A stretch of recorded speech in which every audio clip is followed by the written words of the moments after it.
नमस्कार, एक बार फिर से आप सभी का बहुत-बहुत स्वागत है हमारे यूट्यूब चैनल पे। आज फिर से मैं आप सभी के लिए क्लास 11th के पॉलिटिकल साइंस के न्यू सिलेबस टॉपिक का नाम है राष्ट्रवाद। आज मैं आप सभी को बताने वाला हूँ। हालांकि ये हमारे सेकंड बुक का अब सेकंड लास्ट टॉपिक है। ऑलरेडी सारे टॉपिक्स कवर हो चुके हैं। यदि आपने प्लेलिस्ट को चेक नहीं किया तो जरूर देखें, आपको अपने सिलेबस में पॉलिटिकल साइंस से रिलेटेड सभी जानकारी प्राप्त हो जाएंगे। पॉइंट टू पॉइंट मैंने आप सभी को समझाया है, जो आपके एग्जाम के लिए काफी महत्वपूर्ण है। तो आज का जो हमारा टॉपिक है वो है राष्ट्रवाद। तो चलिए शुरुआत करते हैं राष्ट्रवाद के बारे में। तो राष्ट्रवाद शब्द के बारे में जान लेते हैं। यदि आप राष्ट्रवाद शब्द पर जनता की मतलब आम मानस की राय लें, विचार लें, तो हम राष्ट्रवाद शब्द के बारे में देशभक्ति के बारे में ज्यादा समझते हैं। अगर कोई राष्ट्रवाद का नाम ले लेता है ना, तो हम कहते हैं भाई मेरा भारत महान, हम भारत के वासी। तो ये ज्यादातर लोगों में यही समझ है कि राष्ट्रवाद का मतलब क्या होता है, देशभक्ति, राष्ट्रीय ध्वज, देश के लिए बलिदान जैसी बातें आपको यहाँ पे सुनने को मिलेगा। किसके बारे में? राष्ट्रवाद के बारे में। दिल्ली में गणतंत्र दिवस जो होता है, आप सभी को पता है कि गणतंत्र दिवस की परेड होती है दिल्ली में। तो ये भारतीय राष्ट्रवाद का सबसे अच्छा उदाहरण माना जाता है। क्या? कि जो दिल्ली में गणतंत्र दिवस की परेड की जाती है, वो भारत में सबसे अच्छा राष्ट्रवाद का उदाहरण माना जाता है। यह प्रतीक देश के सत्ता और शक्ति के साथ विविधता की भावना को भी प्रदर्शित करता है। मतलब क्या है? अलग अलग तरह के भाषा बोलने वाले लोग हैं, अलग अलग तरह की संस्कृति मानने वाले लोग हैं, अलग अलग तरह के रंग रूप खान पान है हमारे भारत देश में। तो ये एक अच्छा उदाहरण माना जाता है। हालांकि कई लोग इस विविधता को भारतीय राष्ट्र से भी जोड़ देते हैं। अब जो ये विविधता है हमारे देश में, आपको तो पता है विविधताओं का देश है हमारा, तो इन्हें ना किस चीज से जोड़ देते हैं? भारतीय राष्ट्र से जोड़ देते हैं। लेकिन अगर हम गहराई में अगर बात करें और डीपली नॉलेज लें, राष्ट्रवाद के बारे में जानने की कोशिश करें, तो यहाँ पे हम ये पाएंगे कि राष्ट्रवाद शब्द को इतने आसानी से परिभाषित नहीं किया जा सकता। राष्ट्रवाद शब्द को परिभाषित करने के लिए हमें बहुत तरह की जानकारियों को एकत्रित करना होगा। आगे की स्लाइड में बढ़ते हैं। राष्ट्रवाद का अध्ययन करना इसलिए जरूरी माना जाता है कि वैश्विक मतलब पूरे विश्व लेवल पर जितने भी मामले हैं, उसमें यह क्या करता है? बहुत ही महत्वपूर्ण भूमिका निभाता है। पूरे वैश्विक लेवल पे जानकारी में आपको राष्ट्रवाद जो है वो बहुत ही अहम भूमिका निभाता है। पिछली 2 शताब्दियों के दौरान अगर बात कर ले, तो राष्ट्रवाद जो शब्द है यह एक ऐसे सम्मोहक राजनीतिक सिद्धांत के रूप में उभरा, मतलब बहुत ही ज्यादा प्रगतिशील है और लोगों के ऊपर इसका वर्चस्व बहुत ज्यादा है। जिसने क्या किया? इतिहास रचने में योगदान दिया है। पिछले 2 शताब्दी की अगर बात कर ले, तो जितने भी अभी राष्ट्रवाद शब्द से जुड़े सम्मोहक राजनीति आई है, ये सभी ने क्या किया? इतिहास रचा है। इसने क्या किया? निष्ठाओं के साथ साथ गहरे विद्वेषों को भी प्रेरित किया है। समझिएगा बात के कि राष्ट्र के प्रति निष्ठा तो आया है इस चीज से, लेकिन इससे विद्वेष मतलब हुआ, द्वेष भी फैला है। इससे जनता को जोड़ा गया है, राष्ट्रवाद से जनता को जोड़ा गया है, तो जनता इससे विभाजित भी हुई है, मतलब अलग अलग भी हुई है। देश एक साथ भी आया है और देश विभाजित भी हुआ है, मतलब लोग के विचार विभाजित हुए हैं। इस अत्याचारी शासन से मुक्ति दिलाने में मदद की है हमें। अत्याचारी शासन मतलब कि जो शासक हमारे ऊपर अत्याचार करते थे, उनसे मुक्ति भी दिलाया है, आजादी दिलाया है। इसके साथ साथ विरोध, कटुता और युद्धों का कारण भी रहा है राष्ट्रवाद। विरोध भी बहुत हुआ है, एक दूसरे के प्रति द्वेष भी हुआ है और बहुत सारे युद्ध भी हुए हैं इन सभी विचारों के बढ़ने से। साम्राज्यों और राष्ट्रों के ध्वस्त होने का भी यह एक कारण रहा है। बड़े बड़े साम्राज्य, बड़े बड़े राष्ट्रों को गिरने में मतलब मटिया मेट होने का भी एक कारण रहा है।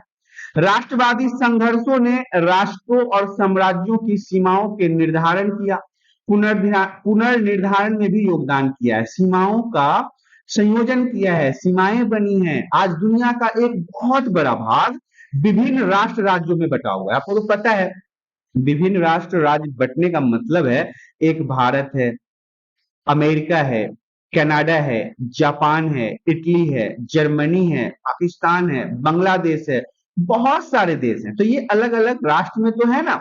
राष्ट्रवाद कई चरणों से गुजर चुका है। उदाहरण के लिए अगर हम बात कर ले आपको समझने के लिए, तो 19वीं शताब्दी में यूरोप में इससे कई छोटी छोटी रियासतों के एकीकरण से बृहत्तर राष्ट्र राज्यों की स्थापना का मार्ग प्रशस्त हुआ। 19वीं सदी में यूरोप में बहुत सारे छोटी छोटी जो राज्य था या रियासत कह सकते हैं, छोटे छोटे राज्य, उनका एकीकरण हुआ और इससे राज्यों की स्थापना का मार्ग दर्शाया गया है। राष्ट्र और राष्ट्रवाद को भी समझना आपके लिए जरूरी है कि राष्ट्र क्या है और राष्ट्रवाद क्या होता है। तो देखिए, राष्ट्र जनता का कोई आकस्मिक समूह नहीं है, कोई समूह नहीं है, कोई ग्रुप नहीं है, लेकिन यह मानव समाज में पाए जाने वाले कई अन्य समूह तथा अन्य समुदायों से अलग अलग माना जाता है। यह परिवार से भी अलग होता है। राष्ट्र जो है वो परिवार से अलग होता है। परिवार तो प्रत्यक्ष संबंधों पर आधारित होता है कि ये मेरे पापा हैं, ये मेरी दादी है, ये मेरी मम्मी है, ये बुआ है, फूफा है, इस पे आधारित होता है। लेकिन जिसमें प्रत्येक एक सदस्य दूसरे सदस्य के व्यक्तित्व और चरित्र के बारे में व्यक्तिगत जानकारी रखता है, यह जनजातीय, जातीय और अन्य सगोत्रीय, मतलब गोत्र तो आपको पता है, एक ही गोत्र के कई सारे लोग होते हैं, इन समूहों से भी अलग होता है। इन समूह में क्या होता है? विवाह, वंश परंपरा, सदस्यों को आपस में जोड़ा जाता है। इसमें जनजातीय में, जातीय में और सगोत्रीय में। इसके अलावा आपको जानना है कि इसीलिए हम सभी सदस्यों को व्यक्तिगत रूप से नहीं जानते। हम सभी से अब एक राष्ट्र में रहने वाले सभी लोगों को आप व्यक्तिगत रूप से जान सकते हैं? नहीं जान सकते हैं, लेकिन जरूरत पड़ने पर हम उन सूत्रों को ढूंढ निकाल सकते हैं जो हमें आपस में जोड़ते हैं। अगर कोई राष्ट्र की बात आ जाए तो एक राष्ट्र में रहने वाले सभी लोग एक साथ आ जाते हैं, लेकिन राष्ट्र के सदस्य के रूप में हम अपने राष्ट्र के अधिकतर सदस्यों को सीधे तौर पर नहीं जान पाते हैं। देखिए, अब एक भारत हमारा देश है, तो यहाँ पे आप बताइए कि भारत देश में जितने भी लोग रहते हैं, क्या उन्हें आप सीधे तौर पे जानते हैं? नहीं जानते। इसके साथ क्या होता है? वंशानुगत नाता जोड़ने की जरूरत पड़ती है, हमें एक दूसरे से हमें रिलेशन बनाने की जरूरत होती है। राष्ट्रों का तो वजूद है, लोग उसमें रहते हैं और उनका आदर भी करते हैं। आमतौर से यह माना जाता है कि राष्ट्रों का निर्माण जो है ऐसे समूह द्वारा किया जाता है, ऐसे ग्रुप द्वारा किया जाता है जो कुल, भाषा अथवा धर्म या फिर जातीयता पहचान का सहभागी होता है। एक जाति के लोग दूसरे जाति के साथ जुड़ते जाते हैं। तो ये सब कारण है कि एक राष्ट्र का निर्माण होता है। कई राष्ट्रों की अपनी कोई सामान्य भाषा नहीं होती है। बहुत सारे ऐसे राष्ट्र हैं वर्तमान समय में मौजूद पूरे विश्व में जिनकी अपनी कोई भाषा नहीं है। उदाहरण के लिए मैं कनाडा को ले लूं तो कनाडा का उदाहरण आपके सामने है। कनाडा में अंग्रेजी भी बोली जाती है, फ्रांसीसी भी बोली जाती है और भारत में भी अनेक भाषाएं हैं। और कनाडा में भी पंजाबी बोली जाती है, पंजाब के बहुत सारे लोग रहते हैं। और भारत की अगर बात कर ले तो भारत में तमिल है, तेलुगु है, कन्नड़ है, मलयालम है, हिंदी है, भोजपुरी है, बंगाली है और सारी भाषाएं भारत में भी बोली जाती है। लेते हैं राष्ट्रवाद और बहुलवाद। देखिए, बहुलवाद काफी इंपॉर्टेंट है, आपके एग्जाम में अक्सर पूछा जाता है। तो आइए ध्यान से समझते हैं कि राष्ट्रवाद और बहुलवाद क्या होता है। तो एक संस्कृति, एक राज्य के विचार को त्यागते ही यह जरूरी हो जाता है कि ऐसे तरीकों के बारे में सोचा जाए, समझा जाए जिसमें विभिन्न संस्कृतियां और समुदाय एक ही देश में फल फूल सके। इस लक्ष्य को पाने के लिए ही अनेक लोकतांत्रिक देशों ने सांस्कृतिक रूप से अल्पसंख्यक समुदायों की पहचान को स्वीकार करने और संरक्षित करने के उपायों को शुरू किया। ध्यान से समझिएगा, बहुत सारे ऐसे देश हैं अभी वर्तमान समय में जिन्होंने अल्पसंख्यक, अल्पसंख्यक मतलब उनके देश में जिन जातियों की या जिन समुदायों की संख्या कम होती है, उनको सांस्कृतिक रूप से पहचान दिलाया है, उनके लिए कानून बनाया है, उनके लिए अपने संविधान में संशोधन किया है। भारतीय संविधान को ही ले लीजिए तो धार्मिक, भाषाएं और सांस्कृतिक जो है, सांस्कृतिक हमारे भारत में अल्पसंख्यकों की संरक्षा के लिए विस्तृत प्रावधान है। जैसे अब अगर मैं भारत की बात करूं तो यहाँ पे मुसलमानों के देख लिए अलग प्रावधान दिया गया है ना, इनको अल्पसंख्यक माना जाता है ताकि इनकी समस्या, इनको समस्या का समाधान मिले, इन्हें यहाँ पे परेशानी ना हो। तो ये है एक संस्कृति और एक राज्य के रूप में विचार।